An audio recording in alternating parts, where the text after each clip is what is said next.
সুবহানাল্লাহ। মসজিদটা হচ্ছে পৃথিবীর মধ্যে সর্বোত্তম জায়গা।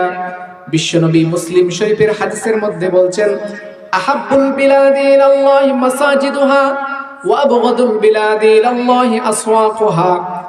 আল্লাহর জমিনে সবচাইতে আল্লাহর কাছে পছন্দনীয় আর উত্তম জায়গা হচ্ছে মসজিদ, আর সবচাইতে নিকৃষ্ট জায়গা হচ্ছে বাজার। সবচাইতে নিকৃষ্ট জায়গা কি? বাজার। কিন্তু দেখেন, দুঃখজনক হলেও সত্য যে আজকে মসজিদে আজান যখন দেওয়া হয়, মসজিদে মুসল্লি বেশি থাকে নাকি বাজারে মুসল্লি বেশি থাকে? বাজারে বেশি থাকে না?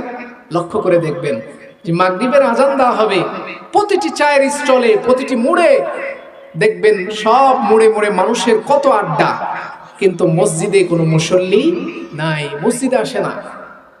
কিন্তু বিশ্বনবী বলছেন উত্তম জায়গায় হচ্ছে মসজিদ আর নিকৃষ্ট জায়গায় হচ্ছে বাজার। কিন্তু আমাদের অন্তরটা আজকে বাজারের সাথে লটকে, আমাদের অন্তরটা মসজিদের সাথে নাই, আমাদের অন্তরটা রয়েছে হাটে বাজারে ঘাটে পড়ে আছে। তাহলে কিভাবে আমরা আরশের ছায়া পাবো? এজন্য বিশ্বনবী বললেন উত্তম জায়গা হচ্ছে মসজিদ আর নিকৃষ্ট জায়গা হচ্ছে বাজার। আবার তিরমিজি শরীফের হাদিসে এসেছে, হযরত আবু হুরায়রা রাদিয়াল্লাহু তাআলা আনহুর বর্ণনায় বিশ্বনবী বলছেন, সাহাবীদেরকে বলছেন, হে আমার সাহাবীরা, তোমরা যখন জান্নাতের বাগানের পাশ দিয়ে অতিক্রম করবে, জান্নাতের বাগানের পাশ দিয়ে যখন তোমরা অতিক্রম করবে, তখন জান্নাতের ফল তোমরা ভক্ষণ করবে। সাহাবীরা বলছে, হে আল্লাহর রাসূল, জান্নাতের বাগান কি আর জান্নাতের ফল কি? আমরা তো কিছুই বুঝলাম না। বিশ্বনবী বললেন, জান্নাতের বাগান হচ্ছে দুনিয়ার মসজিদ, আর জান্নাতের বাগানের ফল হচ্ছে মসজিদে ঢুকে আল্লাহর তাসবিহ পড়া, সুবহানাল্লাহ, আলহামদুলিল্লাহ, লা ইলাহা ইল্লাল্লাহ, আল্লাহু আকবার, তাসবিহ পড়া, সুবহানাল্লাহ। কত সুন্দর হাদিস, কত সুন্দর কথা। জান্নাতের বাগান বিশ্বনবী বলেছেন মসজিদকে। মসজিদটা কি? জান্নাতের বাগান।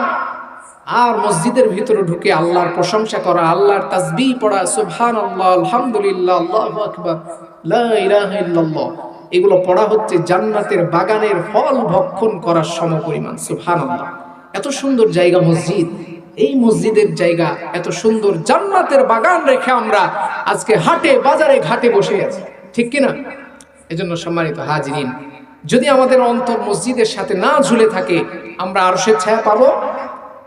এজন্য বিশ্বনবী বললেন, অরাজুলুন কলবুহু মুআল্লাকুন বিল মাসাজিদ, যাদের অন্তরটা হাটে নয়, বাজারে নয়, ঘাটে নয়, যাদের অন্তরটা মসজিদের সাথে ঝুলে থাকে, তাদের সেই সমস্ত ব্যক্তিদেরকে আল্লাহ তাআলা আরশের নিচে ছায়া প্রদান করবেন। সুবহানাল্লাহ।